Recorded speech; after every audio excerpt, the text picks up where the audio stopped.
Hey folks, so I've seen the topic of spiritual psychosis come across my FYP a couple of times already, and I felt that I needed to say something about it, partly because I think that the way it is being used in heathen talk, pagan talk, witch talk, and general spiritual spaces is unhelpful to the discussions of religion, spirituality, and psychology. First off, the definitions that I'm going to be using for this TikTok are from the American Psychological Association's Dictionary of Psychology. You can find it online, dictionary.apa.org. Okay? So the first term we're going to look at is psychosis. Okay? Psychosis is an abnormal mental state involving significant problems with reality testing. It is characterized by serious impairments or disruptions in the most fundamental higher brain functions: perception, cognition, and cognitive processing, and emotions or affect, as manifested in behavioral phenomena such as delusions, hallucinations, and significantly disorganized speech. Also see psychotic disorder. The second part is historically any severe mental disorder that significantly interferes with the functioning and ability to perform activities essential to daily living. Now, what is psychotic? It's an adjective of relating to or affected by psychosis or a psychotic disorder. A psychotic episode is a period during which an individual exhibits psychotic symptoms such as hallucinations, delusions, and disorganized speech. When I first recorded this TikTok, I was giving examples of acute psychotic episodes, not psychotic episodes generally. An acute psychotic episode is the appearance of florid or blatant psychotic symptoms such as hallucinations, delusions, and disorganized speech that is sudden onset and usually short in duration. So, what is a psychotic disorder? A psychotic disorder is any number of severe mental disorders, regardless of etiology, characterized by gross impairment in reality testing. The accuracy of perceptions and thoughts is incorrectly evaluated, and incorrect inferences are made about external reality, even in the face of contrary evidence. Specific symptoms indicative of psychotic disorders are delusions, hallucinations, and markedly disorganized speech, thought, or behavior. Individuals may have little or no insight into their symptoms. Some examples of psychotic disorders are schizophrenia, schizophreniform disorder, schizoaffective disorder, delusional disorder, brief psychotic disorder, and psychotic disorders due to a substance, like a psychotic episode induced by a substance intake, or to a medical condition. Okay? You can find all of these definitions on the apa.org website. Now, anybody that's using these terms needs to do so very carefully. I also want to point out that just looking at their dictionary, they do not have an entry for spiritual psychosis, and there's a reason for that. Because the thing with psychosis is that it doesn't have to be religious, even though symptoms of psychosis can display in religious terms.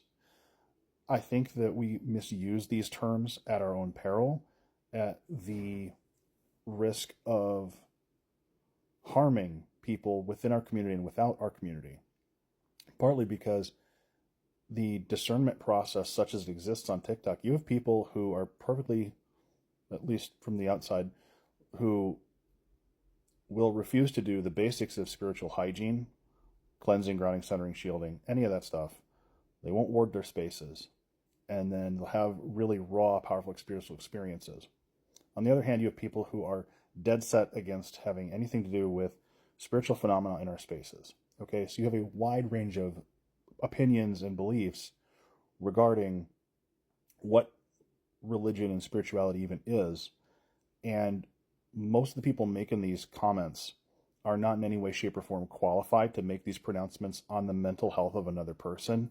And generally speaking, it's not seen as ethically sound to make these kind of pronouncements about people when they're not your patient. So part of the reason this is such a problem is because it does stigmatize mental health issues, and it also does not help with any amount of discernment.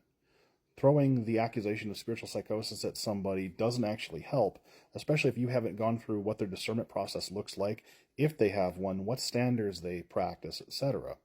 I mentioned earlier spiritual hygiene. My spiritual hygiene has been fairly uniform throughout all the years that I have been presenting in pagan and heathen spaces. And it is cleansing, grounding, centering, and shielding. And these can take a number of forms because, frankly, not everybody can visualize. Some folks have aphantasia. Okay?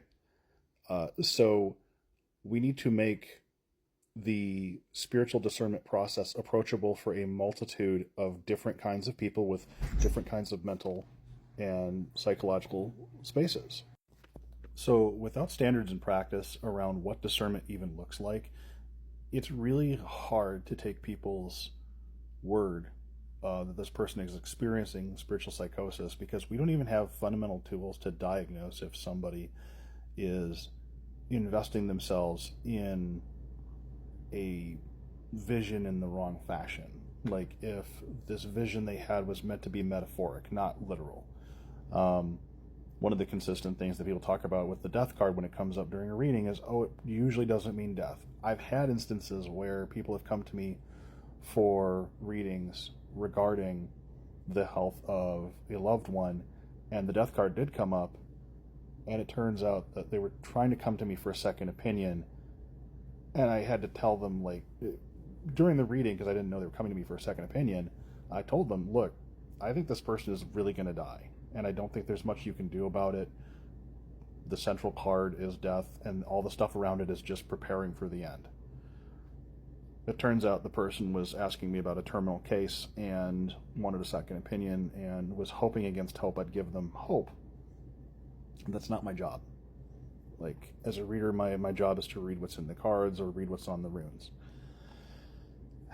And that is just one form that discernment can take, right? Going to a reader is just one form that a discernment can take. The other form is, do you know the history? Do you know where this particular practice comes out of and why it's useful?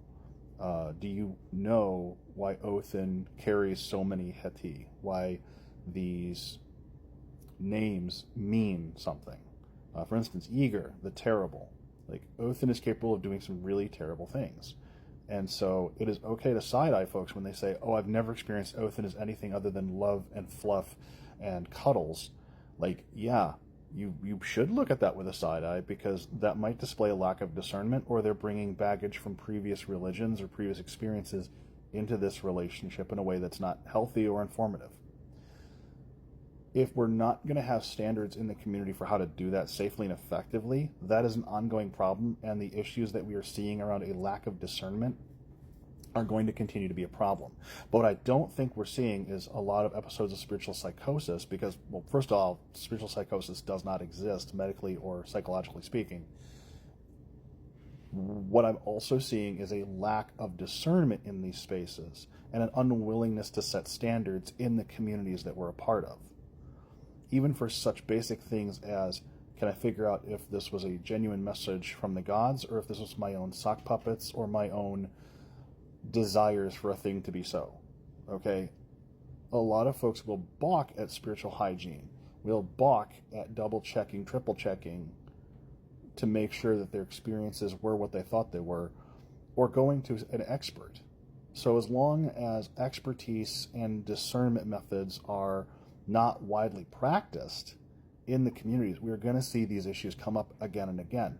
But what I don't think we're seeing is psychosis writ large, because generally speaking, psychosis is born out of genetic and or environmental factors that are beyond a person's control. And generally speaking, they're not as really well developed as some of these ideas that people are talking about in the guise of spiritual psychosis. And I think we really need to drop this verbiage. I think it is painfully stigmatizing to people with mental health disorders and unhelpful for their discernment process or for the larger community's discernment process that needs to go on. So I think that there's a lot of things that the community needs to think about, and I think we need to drop the term spiritual psychosis for the health of our communities and the well-being of all of our people within them. Thank you for listening. Best of all.